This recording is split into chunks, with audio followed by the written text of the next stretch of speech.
대통령이 SNS에 글을 하나 올렸습니다. 양도세 면제 연장 전혀 고려 안 하고 있다. 이 한 문장에 전국의 다주택자들이 실신 직전입니다. 지금 강남 부동산 사무실 전화기는 불이 났고 세무사들은 밤잠을 못 자고 있죠. 왜냐고요? 5월 10일부터 양도소득세 최고 세율이 82.5%로 부활하거든요. 10억 벌어서 8억 2천만 원을 세금으로 내는 겁니다. 사실상 자산 몰수예요. 오늘 영상 끝까지 보셔야 합니다. 당신의 자산을 지킬 수 있는 마지막 골든타임 지금 시작합니다. 82.5%. 이 숫자 처음 들으면 믿기 힘들죠. 로또 1등 당첨금 세율이 33%입니다. 고금리 사채 이자보다 높아요. 근데 이게 지금 대한민국 양도소득세 최고 세율입니다. 어떻게 이런 숫자가 나오냐고요? 계산해보죠. 소득세법상 최고 세율 45%가 기본입니다. 여기에 조정 대상 지역 다주택자 가산세율 30%가 붙어요. 쉽게 말해서 서울처럼 집값 과열된 규제 지역에 집을 2채 이상 갖고 있으면 추가로 맞는 세금입니다. 합하면 75%죠? 끝이 아닙니다. 양도소득세의 10%를 지방소득세로 또 내야 하거든요. 75%에 10%이면 7.5% 추가. 합치면 82.5%입니다. 이게 실제로 어떤 의미인지 돈으로 환산해 볼게요. 10년 전에 5억에 산 아파트가 있습니다. 지금 시세 15억이에요. 10억 올랐죠. 축하할 일 같지만 현실은 정반대입니다. 이걸 5월 10일 이후에 팔면 양도 차익 10억 중 8억 2,500만 원이 세금으로 나갑니다. 내 손에 남는 돈 1억 7,500만 원이에요.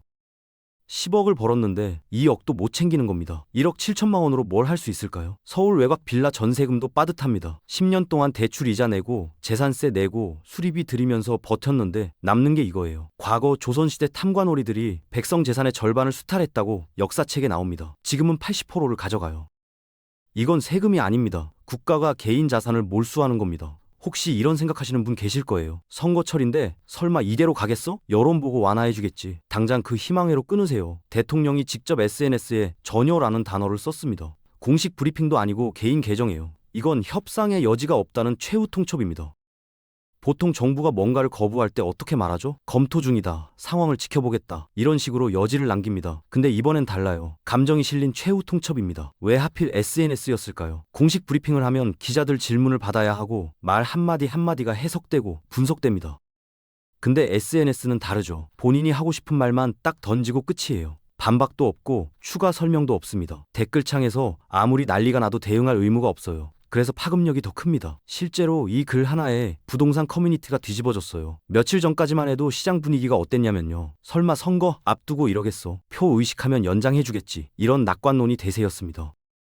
기재부 세제실장도 검토 중이라고 했거든요. 그래서 다들 안심했죠. 근데 대통령이 직접 나서서 그 기대를 박살냈습니다. 실장 말 믿고 버티던 사람들 뒤통수를 제대로 맞은 겁니다. 참모들과 조율이 끝났다는 뜻이에요. 더 이상 협상 카드가 없습니다. 그리고 이 메시지가 무서운 진짜 이유가 있어요. 다주택자만 겨냥한 게 아니거든요. 뒤에서 자세히 다루겠지만 1주택자도 안전지대가 아닙니다. 실거주 안 하면 똑같이 때린다는 신호가 숨어 있어요. 지금까지 나는 1주택이니까 괜찮아 라고 생각했던 분들 그 안심 이제 접으셔야 합니다. 5월 9일 이 날짜 꼭 기억하세요. 다주택자 양도세 중과 유예가 끝나는 날입니다. 지금은 유예 기간이라 다주택자도 일반 세율로 집을 팔 수 있어요. 근데 5월 10일부터는 다릅니다. 유예가 끝나면 징벌적 중과세가 부활합니다. 쉽게 말할게요. 세일 기간이라고 생각하시면 됩니다. 5월 9일까지는 세일가로 세금을 내는 거예요. 근데 5월 10일 세일 끝났는데 거기에 할증까지 붙습니다. 똑같은 물건 사는데 2배, 3배를 내야 하는 거죠. 시장에서는 이 유예가 연장될 거라고 봤어요. 왜냐면 6월에 지방선거가 있거든요. 선거 앞두고 표 떨어질 짓을 하겠냐는 거였죠. 합리적인 예측이었습니다. 하지만 정부 입장에서 계산을 다시 해볼게요. 다주택자가 몇 명일까요? 전체 유권자의 5%도 안 됩니다. 반면에 집값 폭등에 분노한 무주택자와 1주택자는요? 40%가 넘어요. 숫자 싸움에서 이미 답이 나온 겁니다. 소수를 희생양 삼아 다수의 표를 얻는 게 정치적으로 훨씬 이득이에요. 그래서 정부가 이 데드라인을 무기로 쓰는 겁니다. 5월 9일까지 안 팔면 세금 폭탄 맞는다. 이 공포를 이용해서 다주택자들이 매물을 쏟아내게 만드는 거죠. 매물이 늘면 집값이 내려가고 집값이 내려가면 무주택자들이 좋아합니다. 표로 연결되는 거예요. 냉정하게 보면 다주택자는 이 게임에서 협상력이 없습니다. 정부가 밀어붙이면 당할 수밖에 없는 구조예요. 그래서 5월 9일은 단순한 마감일이 아닙니다. 생존이 걸린 데드라인이에요. 사실 이번 발표 예고된 거였습니다. 신호는 이미 여러 번 나왔어요. 하나씩 짚어볼게요. 먼저 기재부 세제실장 발언입니다. 며칠 전까지만 해도 검토 중이라고 했어요. 시장에서는 이걸 희망의 신호로 받아들였죠. 아직 결정 안 났으니까 연장될 수도 있다고요. 근데 대통령이 직접 나서서 쐐기를 박아버렸습니다. 이게 무슨 뜻이냐면 위에서 이미 결정이 끝났다는 겁니다. 실장은 그냥 시간 벌어주는 역할이었던 거예요. 더 결정적인 시그널이 있었습니다. 정부가 발표한 경제성장 전략 문서를 보면요. 예전 버전에는 다주택자 양도세 중과 유예라는 문구가 있었어요. 근데 최신 버전에서는 이게 사라졌습니다. 그냥 삭제된 거예요. 관료 사회가 어떻게 움직이는지 아시는 분들은 이게 얼마 큰 신호인지 아실 겁니다. 공무원들이 문서에서 뭔가를 뺀다는 건요. 위에서 이거 없애라는 지시가 떨어졌다는 뜻이에요. 아무도 책임지기 싫어서 알아서 빼는 경우도 있고요. 어느 쪽이든 결론은 같습니다. 내부적으로 이미 정리가 끝났다는 거죠. 과거 대통령과 참모들 발언을 복기해보면 답이 나옵니다. 부동산 투기와의 전쟁, 세금으로 시장을 잡겠다. 이런 말 여러 번 했거든요. 세금은 처음부터 마지막 카드로 준비된 거였어요. 지금 그 카드를 꺼낸 겁니다. 이게 충격요법이에요. 시장에 공포를 주고 그 공포로 매물을 쏟아내게 만드는 거죠. 정부는 지금 계산대로 움직이고 있습니다. 82.5%가 어떻게 나오는지 찬찬히 뜯어볼게요. 그냥 높다고만 하면 와닿지 않거든요. 먼저 기본 구조입니다. 양도소득세는 누진세예요. 번 만큼 세율이 올라갑니다. 소득 1,400만 원까지는 6%, 5천만 원까지는 15%. 이런 식으로 계단처럼 올라가다가 5억 원 넘으면 최고 세율 45%가 적용됩니다. 여기까지는 1주택자든 다주택자든 똑같아요. 근데 여기서 끝이 아닙니다. 조정 대상 지역에 집을 가진 다주택자한테는 중과세율이 붙어요. 2주택이면 20% 추가, 3주택 이상이면 30% 추가입니다. 기본 45%에 30% 더하면 75%죠. 아직 끝이 아니에요. 여기에 지방소득세가 또 붙습니다. 국세의 10%를 지방세로 내야 하거든요. 75%의 10%는 7.5%입니다. 75% 더하기 7.5%는 82.5%예요.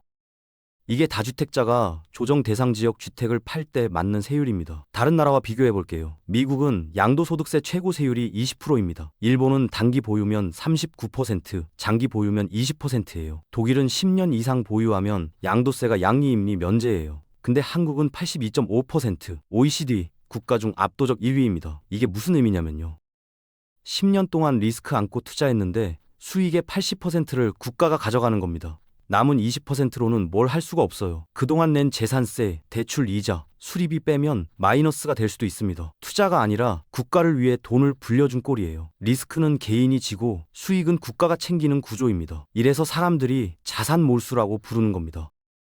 실제 사례로 보여드릴게요. 박마진 씨라고 부르겠습니다. 50대 자영업자예요. 서울에 아파트 3채를 갖고 있습니다. 그중 하나를 팔려고 해요. 2015년에 7억에 산 아파트인데 지금 시세가 17억입니다. 양도 차익 10억이죠. 박마진 씨가 5월 9일까지 잔금을 받으면 어떻게 될까요? 유예 기간이니까 일반 세율이 적용됩니다. 여기에 10년 보유했으니 장기 보유 특별공제도 받아요. 계산해보면 세금이 약 4억 원 나옵니다. 손에 남는 돈은 6억이에요.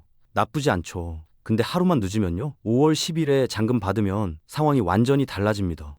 중과세율 82.5%가 적용돼요. 장기보 특별공제도 못 받습니다. 세금이 얼마냐면요. 8억 2,500만 원입니다. 손에 남는 돈 1억 7,500만 원이에요. 박마진 씨가 계산기를 두드리다가 멈췄습니다. 하루 차이로 4억 3천만 원이 사라지는 거예요. 4억 3천만 원이면 지방 아파트 2채 값입니다. 웬만한 직장인 10년 연봉이에요. 이게 단 하루 차이로 허공에 증발합니다. 박마진 씨 입장에서 생각해보세요. 10년 동안 대출 이자 내고 재산세 내고 수리비 들이면서 버텼어요. 세입자 민원도 받아가면서요. 그렇게 10억 차익을 만들었는데 하루 늦었다고 8억을 뺏깁니다. 1억 7천만 원 들고 뭘 할 수 있을까요? 서울에서는 전세도 못 구해요. 그래서 지금 다주택자들이 패닉인 겁니다. 단순히 세금 더 내는 문제가 아니에요. 하루 차이로 인생이 바뀌는 거거든요. 여기서 중요한 거 하나 짚고 갈게요. 5월 9일까지 뭘 해야 하느냐입니다. 집 매매 계약서 쓰면 되는 거 아니냐고요? 아닙니다. 양도세는 계약일 기준이 아니에요. 잔금일 기준입니다. 정확히는 잔금을 받은 날 또는 등기 접수일 중 빠른 날이 기준이에요. 그러니까 5월 9일까지 계약만 해서는 소용없습니다. 잔금까지 다 받아야 해요. 여기서 문제가 생깁니다. 부동산 거래가 얼마나 걸리는지 아세요? 일반적인 아파트 거래도 계약부터 잔금까지 보통 2달은 잡아요. 매수자가 대출 받아야 하거든요. 대출 심사만 2, 3주 걸립니다. 거기에 서류 준비하고 은행 일정 맞추고 등기 치고. 근데 강남이나 여의도 같은 토지 거래 허가 구역은요. 더 복잡합니다. 구청 허가를 받아야 해요. 이게 한 달 넘게 걸릴 수도 있어요. 허가 나오기 전에는 계약 자체가 효력이 없습니다. 역산을 해볼게요. 5월 9일까지 잔금 받으려면요. 4월 초에는 대출 심사가 끝나야 합니다. 그러려면 3월 중순에는 계약이 체결돼야 해요. 토지거래 허가구역이면 2월 안에 허가 신청을 넣어야 합니다. 지금이 몇 월이에요? 시간이 없습니다. 설 연휴 빼고 주말 빼면 실제로 협상할 수 있는 날이 3주도 안 남았어요. 그래서 지금 금매가 쏟아지는 겁니다. 제값 받겠다고 버티면 5월 9일 넘깁니다. 1억 깎아주더라도 지금 파는 게 이득이에요. 1억 손해보는 것과 4억 세금 더 내는 것, 뭐가 나은지는 계산할 필요도 없죠. 여기까지 들으면 이런 생각 드실 수 있어요. 나는 1주택인데 상관없는 얘기 아니야. 아닙니다. 이번 신호는 1주택자한테도 날아왔어요. 대통령이 뭐라고 했는지 다시 볼게요. 실거주 여부에 따라 차별을 두겠다고 했습니다. 무슨 뜻이냐면요. 집 한 채 있어도 거기서 안 살면 투기꾼으로 본다는 겁니다. 소위 똘똘한 한 채 전략 아시죠? 좋은 입지에 비싼 집 하나 사놓고 본인은 다른 데서 전세 살면서 시세 차익 노리는 거요. 정부가 이걸 이제 투기로 간주하기 시작했습니다. 구체적으로 어떻게 때리냐면요. 장기 보유 특별공제를 손봅니다. 1주택자가 10년 이상 보유하면 양도 차익의 80%까지 공제받을 수 있어요. 이게 엄청난 혜택이거든요. 근데 실거주 안 하면 이 공제를 대폭 깎겠다는 겁니다. 숫자로 보여드릴게요. 양도차익 20억짜리 아파트가 있습니다. 지금은 장기 보유 특별공제 받으면 세금이 1억 정도 나와요. 근데 공제가 축소되면요? 10억 가까이 뛸 수 있습니다. 9억 차이예요. 집 한 채 팔았는데 세금으로 10억 내면 어떻게 될까요? 같은 동네 같은 평수로 이사 못합니다. 돈이 모자라요. 더 작은 집, 더 먼 동네로 밀려나야 해요. 이사의 자유가 사라지는 겁니다. 팔 수도 없고 살 수도 없어요. 이걸 자산의 감옥이라고 부릅니다. 내 집인데 내 맘대로 못하는 거예요. 팔면 세금 폭탄, 안 팔면 보유세 폭탄. 어느 쪽을 선택해도 손해입니다. 1주택자라고 안심하셨던 분들, 이제 긴장하셔야 합니다. 1주택자 중에서도 가장 난감한 분들이 있어요. 내 집은 전세 놓고 본인은 다른 데서 새 들어 사는 분들입니다. 이분들 상황 한번 볼게요. 내 집 하나 있는데 거기 안 살고 전세 났어요. 본인은 더 싼 동네에서 전세로 살고 있죠. 왜 이렇게 하냐면요. 좋은 입지에 집 사놓고 시세 차익 노리면서 본인 생활비는 아끼는 전략이에요. 지금까지는 아무 문제 없었습니다. 1주택이니까 나중에 팔면 비과세 받겠지. 다들 이렇게 생각했죠. 근데 이제 상황이 완전히 바뀌었어요. 정부가 실거주 안 하는 1주택자를 투기꾼으로 보기 시작했거든요. 똑같이 집 한 채인데 거기 사느냐 안 사느냐로 투기꾼이 되고 안 되고가 갈리는 겁니다. 이분들한테 이제 선택지가 두 개밖에 없습니다. 하나, 세입자 내보내고 직접 들어가 산다. 둘, 그냥 세금 맞는다. 첫 번째 선택을 해볼게요. 세입자 내보내려면 최소 2년은 기다려야 해요. 계약 만료 때 갱신 거절해야 하거든요. 근데 5월 9일까지는 없잖아요. 급하게 합의금 주고 내보내면요? 몇 천만 원은 각오해야 합니다. 그리고 본인이 들어가면 지금 살고 있는 전세도 빼야 해요. 이사 비용에 전세금 돌려받을 때까지 자금 공백에 애들 학교 문제까지 현실적으로 쉽지 않습니다. 두 번째, 그냥 세금 맞으면요? 장기 보유 특별공제 혜택이 확 줄어들어요. 지금 팔면 세금 1억이었을 것이 5억, 6억으로 뛸 수 있습니다. 어느 쪽을 선택해도 손해예요. 진퇴양난입니다. 이분들 잘못한 거 없어요. 합법적으로 집 샀고 합법적으로 전세 났습니다. 근데 갑자기 룰이 바뀌면서 투기꾼 취급받게 된 거예요. 이게 지금 수십만 명한테 벌어지고 있는 일입니다.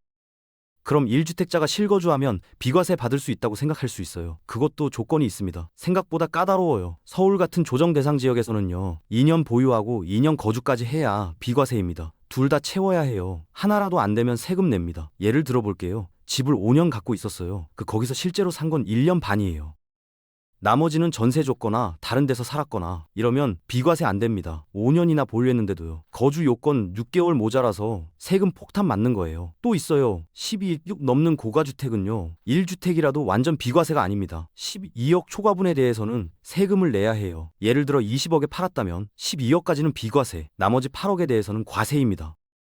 이것도 모르는 분들 많아요. 계산해 볼게요. 양도 차익이 10억인 집이 있어요. 1주택이라 비과세인 줄 알았는데 거주 요건 2년 못 채웠어요. 그러면 일반 세율로 과세됩니다. 세금이 얼마 나오냐면요. 3억에서 4억 사이 나와요. 비과세였으면 0원이었을 돈입니다. 거주 기간 몇 개월 모자란 것 때문에 수억이 날아가는 거예요. 주민등록 옮겨놓기만 하면 되는 거 아니냐고요? 국세청이 바보가 아닙니다. 실제 거주 여부를 따져요. 카드 사용 내역, 통신 기록, 자녀 학교 전학 여부까지 봅니다. 위장 전입 걸리면 가산세에 벌금까지 맞아요. 1주택이니까 당연히 비과세겠지. 이 생각이 가장 위험합니다. 요건 하나 못 채워서 수억 날리는 사람 생각보다 많아요. 더 억울한 경우도 있어요. 상속받은 집 때문에 발목 잡히는 분들입니다. 시나리오 하나 보여드릴게요. 서울에 내 집 한 채 있습니다. 열심히 일해서 대출 갚고 이제 좀 숨 돌리려는데 갑자기 부모님이 돌아가세요. 슬픔도 잠시. 부모님 살던 집이 나한테 넘어옵니다. 근데 이제 나는 이 주택자가 됐습니다. 문제는 그 집이에요. 시골에 있거나 지방 소도시 외곽이에요. 부모님 평생 사시던 곳이라 정은 있는데 시세는 몇 천만 원밖에 안 해요. 팔려고 내놔도 매수자가 없습니다. 부동산에 1년 넘게 매물로 걸어놔도 연락 한 통 없어요. 그 동네 자체가 젊은 사람들이 다 떠난 곳이거든요. 집값이 오르기는커녕 계속 떨어지고 있어요. 근데 이게 왜 문제가 되냐면요. 내가 서울 집을 팔아야 할 상황이 생겼어요. 더 큰 집으로 이사하고 싶거나 자금이 필요하거나. 근데 상속받은 그 집 때문에 나는 다주택자예요. 5월 10일 지나면 중과세율 82.5% 맞습니다. 몇 천만 원짜리 시골집 하나 때문에 서울 집 팔 때 세금이 수억 원 더 붙는 거예요. 팔고 싶어도 안 팔리는 집 때문에요. 본인이 투기한 것도 아니에요. 진짜 억울한 거예요. 이런 케이스가 지금 전국에 수만 건입니다. 정책이 이런 상황까지 고려하지 않아요. 그냥 숫자로만 이 주택이면 다주택자면 때리는 겁니다. 5월 양도세 준 거 이게 끝이 아닙니다. 진짜 본 게임은 7월에 시작돼요. 7월에 세제 개편안이 발표됩니다. 왜 하필 7월이냐고요? 6월 지방선거가 끝나거든요. 선거 끝나면 눈치 볼 필요가 없어집니다. 그때 진짜 카드를 꺼낼 거예요. 바로 보유세입니다. 재산세, 종합부동산세 강화요. 양도세는 팔 때 맞는 거예요. 근데 보유세는 다릅니다. 안 팔아도 매년 맞습니다. 집 갖고 있는 것 자체가 죄가 되는 거죠. 구체적인 시나리오 하나 보여드릴게요. 정부가 재산세 실효세율을 1%로 올린다고 가정합니다. 30억짜리 아파트 갖고 있으면 재산세만 연 3천만 원이에요. 월로 치면 250만 원입니다. 매달 250만 원을 국가에 월세로 내는 거예요. 내 집인데요. 이게 은퇴한 어르신들한테 어떤 의미인지 아세요? 소득이 없어요. 연금 받아서 생활하는데 거기서 250만 원씩 떼이면 생활이 안 됩니다. 결국 집 팔라는 거예요. 세금 낼 능력 없으면 나가라. 이런 메시지입니다. 40년 살던 동네에서 쫓겨나는 겁니다. 그리고 파급 효과가 또 있어요. 집주인들이 실거주 요건 채우려고 세입자 내보내기 시작할 겁니다. 그러면 전세 매물이 사라져요. 전세 매물 줄면 전세값 폭등합니다. 월세도 따라 오르고요. 집주인 때리려다가 세입자가 피해보는 구조예요. 전세 대란이 다시 올 수 있습니다. 그래서 7월 세제 개편 전이 마지막 기회예요. 지금 자산 구조를 점검하고 리밸런싱 할 수 있는 마지막 골드타임입니다. 7월 넘기면 선택지가 사라집니다. 자, 그래서 어떻게 해야 하냐? 다주택자는 3월 초까지 계약을 끝내야 합니다. 매도가 어려우면 부담부 증여라도 검토하세요. 1주택자는 비거주 고가 주택 갖고 계시면 실거주 요건 채우셔야 합니다. 주소를 옮겨야 합니다. 안 그러면 징벌적 과세 맞습니다. 무주택자나 세입자분들도 준비하셔야 해요. 집주인이 실거주 들어온다고 하면 나가야 합니다. 미리 이사 계획 세워두세요. 세금은 더 이상 공공의 의무가 아닙니다. 모르면 자산을 뺏기는 벌금이 됐어요. 5월 9일이 마지막 기회입니다. 지금 움직이세요. 여러분은 이번 정책 어떻게 생각하시나요? 정부가 너무 가혹하다고 보시나요? 아니면 집값 잡으려면 어쩔 수 없다고 보시나요? 여러분의 날카로운 의견을 댓글로 들려주시면 남겨주신 소중한 생각들은 다음 영상의 주제에 깊게 반영하겠습니다. 앞으로도 남들은 모르는 부동산 세금 생존 전략을 가장 빠르게 받아보시려면 구독과 알림 설정이 필수입니다. 좋아요는 이 영상이 더 널리 확산되어 많은 분들과 만날 수 있는 가장 큰 원동력이 됩니다. 다음 영상에서 뵙겠습니다.